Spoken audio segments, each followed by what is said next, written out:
तो आज हम केमिस्ट्री में 1 से लगाकर 6 चैप्टर तक के एमसीक्यू में करेक्ट द आंसर करने वाले हैं।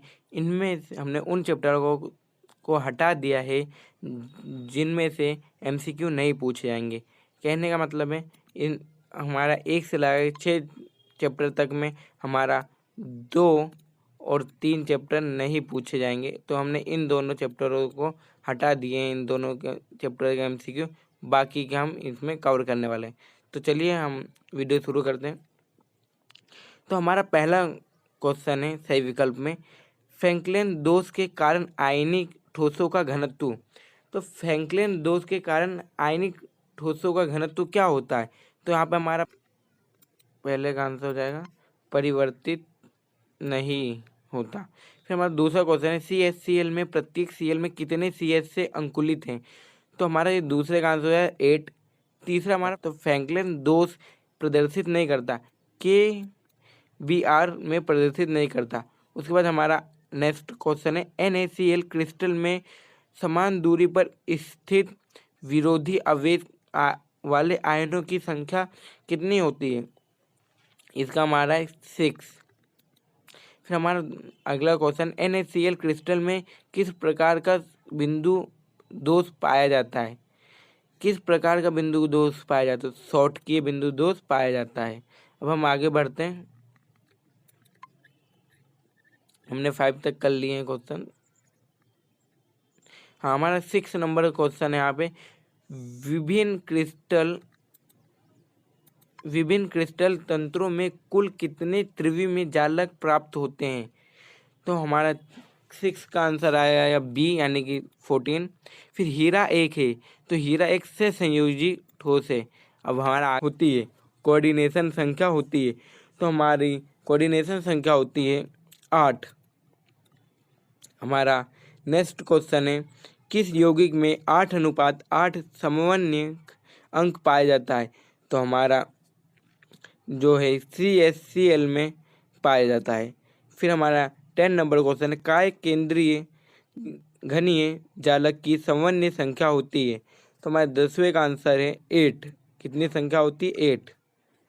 फिर हमारा 11 नंबर क्वेश्चन है यूनिट सेल का घनत्व है। तो हमारा यहाँ पे जो आंसर है हमारा हो जाएगा Zm/A3 का क्यूब और n।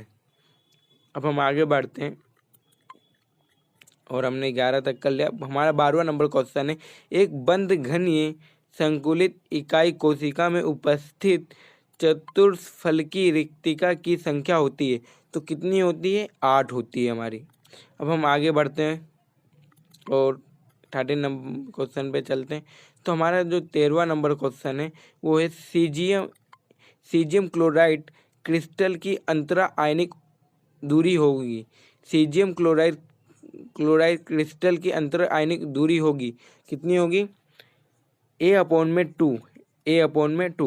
अब हमारा 14 नंबर क्वेश्चन है अंतः केंद्रीय घनीय यूनिट सेल में परमाणुओं की संख्या होती है? कितनी होती है? 2 होती है। हमारा 15 नंबर क्वेश्चन है निम्नलिखित में से कौन सा ब्रेक समीकरण है?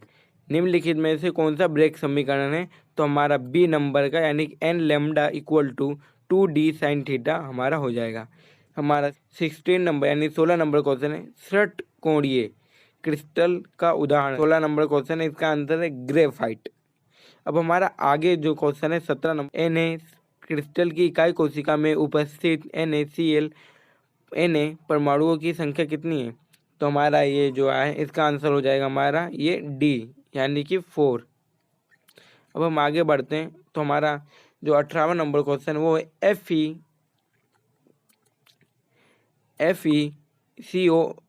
किस प्रकार के चुंबकीय पदार्थ हैं? तो ये लोह चुंबकीय पदार्थ हैं। किस प्रकार के? तो लोह यानी कि लोहे। फिर फ्रैंकलिन दोष का सही उदाहरण है। तो हमारा जो फ्रैंकलिन दोष का सही उदाहरण है तो ये हमारा हो जाएगा डी नंबर AgCl। फिर शुष्क बर्फ ठोस CO2 है। तो हमारा 20वां नंबर क्वेश्चन का आंसर हो जाएगा आणविक क्रिस्टल। अब हमारा 21वां नंबर क्वेश्चन आगे बढ़ते हैं। CHCl की संरचना में CH की समन्वय संख्या है, तो इसकी समन्वय संख्या कितनी होगी? हमारी हो जाएगी ये Cl के समान अर्थात 8 है।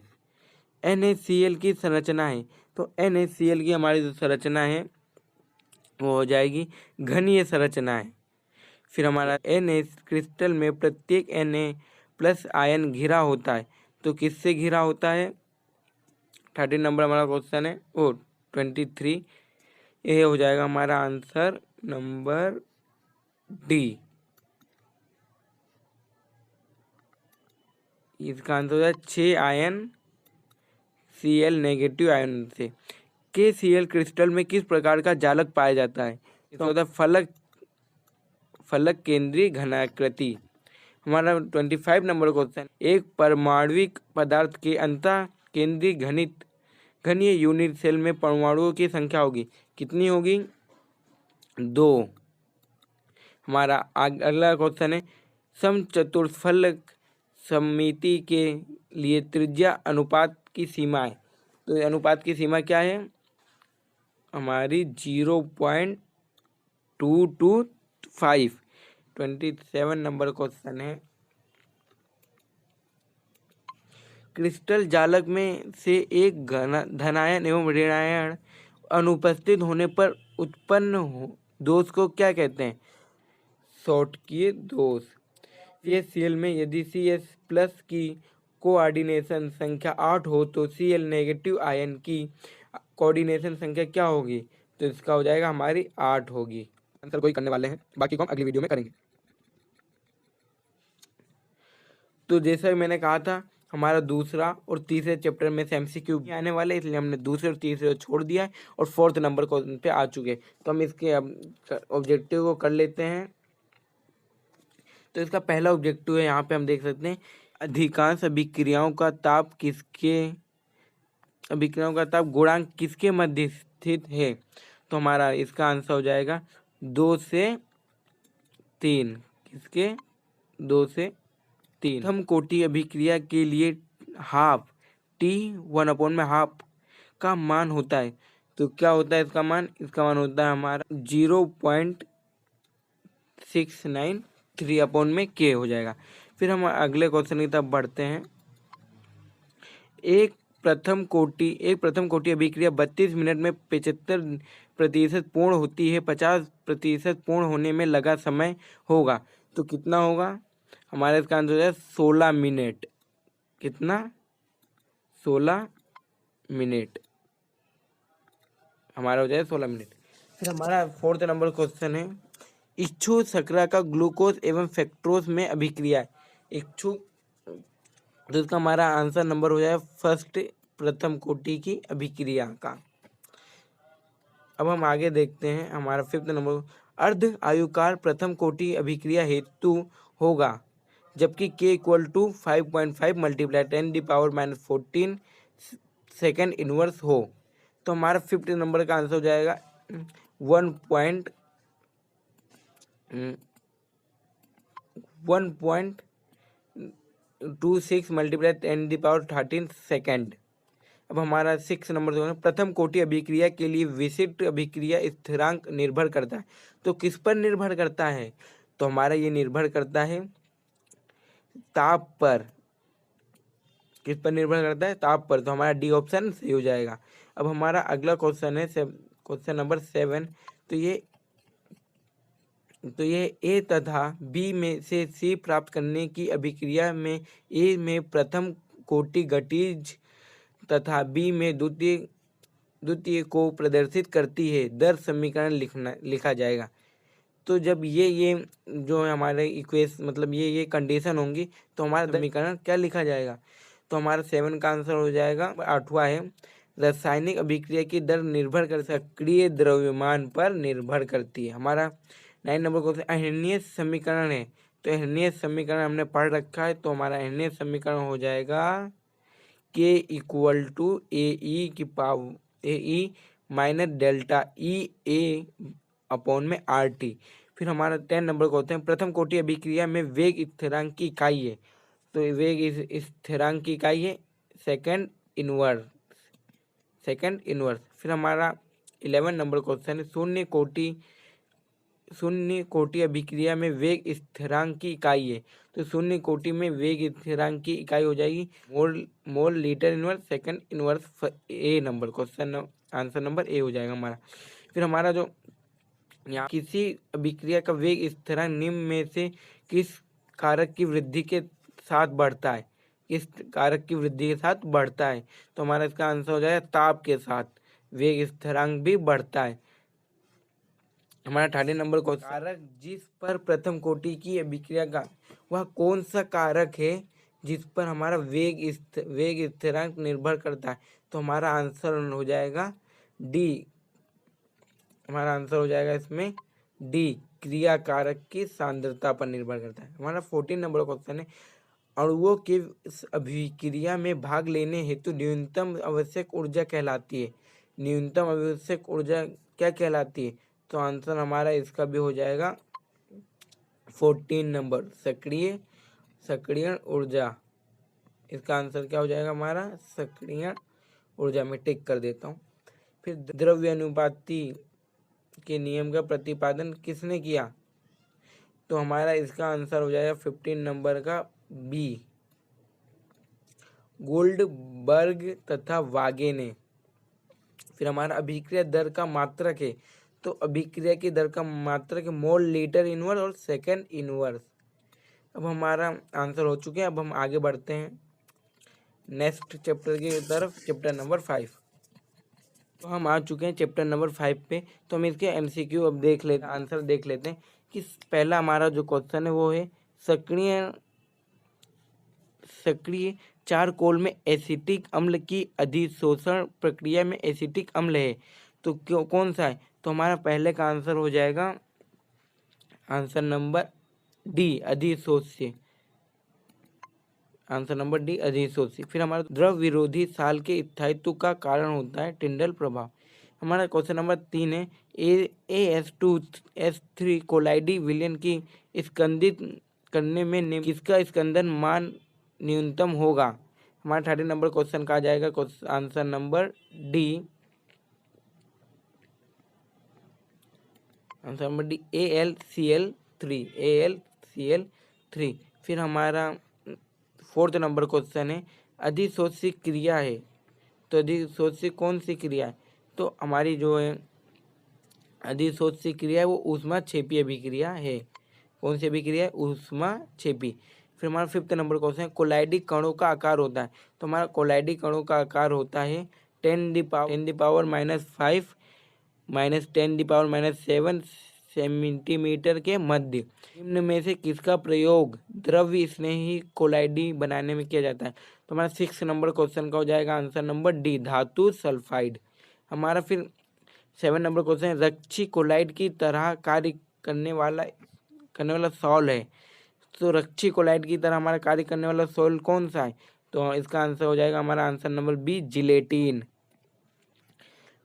फिर हमारा 8 नंबर है, कोहरा या फिर फोग एक कोलाइडी तंत्र का उदाहरण है। को किसका उदाहरण है? गैस में परीक्षित द्रव का उदाहरण है। अब हम आगे वाले क्वेश्चन की तरफ बढ़ते हैं। तो हमारा 9 नंबर क्वेश्चन है, जिलेटिन का प्रयोग बहुधा आइसक्रीम बनाने में किया जाता है, क्यों? तो जिलेटिन का प्रयोग क्यों किया जाता है? तो हमारा इसका आंसर हो जाएगा क्रिस्टल होने से रोकता है, क्योंकि क्रिस्टल बनने से रोकता है एवं मिश्रण को स्थायित्व प्रदान करता है। हमारा कोलाइडी कणों का अभिगमन विद्युत क्षेत्र में प्रभाव द्वारा होने का नाम है। तो हमारा 10 नंबर क्वेश्चन का आंसर हो जाएगा आंसर नंबर सी, विद्युत कण संचलन। अब हम 11 नंबर क्वेश्चन की तरफ बढ़ते हैं।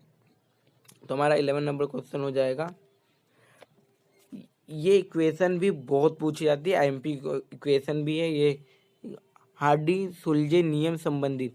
तो ये आप क्वेश्चन भी कर लेना और ये ऑब्जेक्टिव भी देख ही लीजिए। तो हार्डी-सुलजे नियम संबंधित है, तो किससे संबंधित है? जो हार्डी-सुलजे नियम है वो हमारा संबंधित है स्कंदन से संबंधित है। 12 नंबर को विलयन में कितनी अवस्थाएं पाई जाती हैं? तो कोलाइडी विलयन में हमारी 2 अवस्थाएं पाई जाती हैं। हमारा अगला क्वेश्चन, मक्खन एक है तो मक्खन क्या है? तो मक्खन एक जेल है। मक्खन एक जेल है। अब हम आगे बढ़ते हैं। ब्राउनी गति का कारण है। तो ब्राउनी गति का कारण है, तो ब्राउनी गति का कारण परिक्षेपण माध्यम के अणुओं का कोलाइडी कणों में प्रहार। अब हम आगे क्वेश्चन की तरफ बढ़ते हैं। 15 नंबर क्वेश्चन। तो हमारा ये है रच्ची कोलाइड। तो इसका आंसर नंबर हो जाएगा हमारा जिलेटिन। इसका आंसर हो जाएगा हमारा जिलेटिन।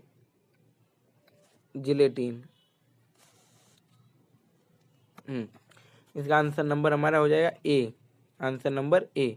अब हमारा 16 नंबर, निम्नलिखित में से कौन सा भौतिक अधिशोषण के लिए गलत कथन है? तो इसमें से हमारा जो भौतिक शोषण के लिए गलत कथन है वो है क्वेश्चन नंबर सी, इसे संकीर्ण ऊर्जा की आवश्यकता होती है।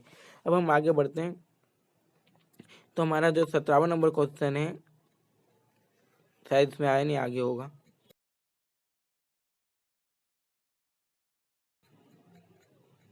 चलिए कोई बात नहीं, 17वां नंबर क्वेश्चन ही एक रह गया, तो मैं उसमें आपको ऐसे बता देता हूँ। 17वां नंबर क्वेश्चन है, निम्न में से किसमें टिंडल प्रभाव नहीं है? तो टिंडल प्रभाव किसमें नहीं है? तो हमारा आंसर है नीलंबन में नहीं है। अब हमारा 6 नंबर चैप्टर है जो कि लास्ट है। इसके बाद हम अगली वीडियो में बाकी ऑब्जेक्टिव करेंगे। तो इसमें पहला, तो यहाँ पे हमारे 6 चैप्टर में पहले का आंसर क्वेश्चन है, हेमेटाइट में लोहे के निष्कर्षण में चूने का पत्थर कार्य है। तो हेमेटाइट में लोहे के निष्कर्षण में चूने का पत्थर का कार्य क्या कार्य? नंबर डी हो जाएगा यहाँ पे, गालक। Answer number D. फिर हमारा दूसरा क्वेश्चन है, क्योपेलीकरण किसके धातुकर्म में प्रयुक्त होता है? तो कोपेलीकरण किसके धातुकर्म में प्रयुक्त होता है? तो हमारा क्वेश्चन नंबर आया बी। हमारा क्वेश्चन नंबर है 3, फोटोग्राफी में काम आने वाली प्लेट का तथा फिल्मों का यह आवश्यक अवयव है। तो कौन सा अवयव आवश्यक है? तो हमारा ऑप्शन नंबर सी, AgBr। हमारा क्वेश्चन है 4th, निम्नलिखित अयस्क मेलेकाइट है। तो इसका हमारा आंसर हो जाएगा CuCO3CuOH2। Answer number B. अब हम आगे देखते हैं, हाइपो में AgBr की विलयता किसके बनने के कारण होती है? तो हमारा इसका आंसर आ जाएगा आंसर नंबर सी। हमारा आंसर नंबर सी आ जाएगा AgS2O3। यहाँ पे हमारा आंसर नंबर सी। अब हम आगे बढ़ते हैं। हमने 6 तक कर लिया, हम 7 करते हैं। कॉपर सल्फेट में KL डालने से क्या बनता है? तो कॉपर सल्फेट में KL डालने से हमारा Cu2I2 बनता है। ऑप्शन नंबर डी हमारा राइट हो जाएगा। CuSO4 विलयन में की KCN के साथ क्रिया से बनता है, क्या बनता है? तो हमारा ये 8 का आंसर और नंबर हो जाएगा डी, K3CuCN4।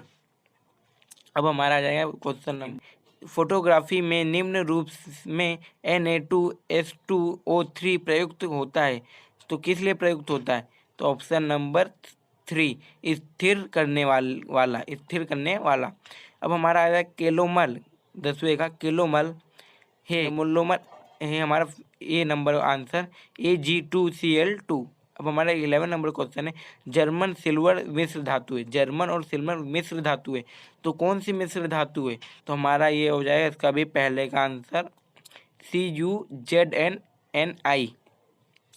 कॉपर, जिंक और निकेल। अब हमारा 12 नंबर क्वेश्चन है, गर्म पाराइट में सल्फर का निष्कासन क्या कहलाता है? तो हमारा 12वें का हो जाएगा ऑप्शन नंबर बी, जारण कहलाता है। अब हम क्वेश्चन नंबर 13 की तरफ करते हैं, हेमेटाइट अयस्क में आयरन में निष्कर्षण में प्रमुख अपचायक हैं, तो कौन से हैं? तो हमारे यहाँ पे आंसर हो जाएगा आंसर नंबर ए, हमारा 14 का आंसर हो जाएगा क्रायोलाइट खनिज का रासायनिक सूत्र। क्रायोलाइट खनिज का रासायनिक सूत्र तो कौन सा है? Na3Al F6। मैं क्वेश्चन जैसे ही पढ़ता हूँ आप उसका क्वेश्चन सुनने के बाद आंसर बताने की कोशिश करिएगा हर बार। तो हमारा 15 नंबर वैसे आखिरी नंबर, इसके बाद आखिरी ये 2 क्वेश्चन बचे हैं। फोटोग्राफी में प्रयुक्त होता है, तो फोटोग्राफी में क्या प्रयुक्त होता है? तो फोटोग्राफी हमारा प्रयुक्त होता है AGBR। ये हमने इसके पहले भी देख रहे हैं। अब हम आगे बढ़ते हैं।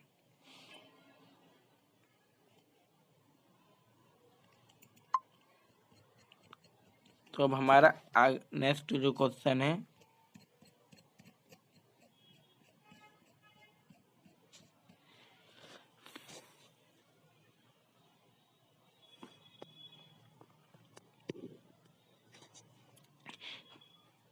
चलिए, वीडियो अच्छी लगी हो तो लाइक और सब्सक्राइब कीजिए।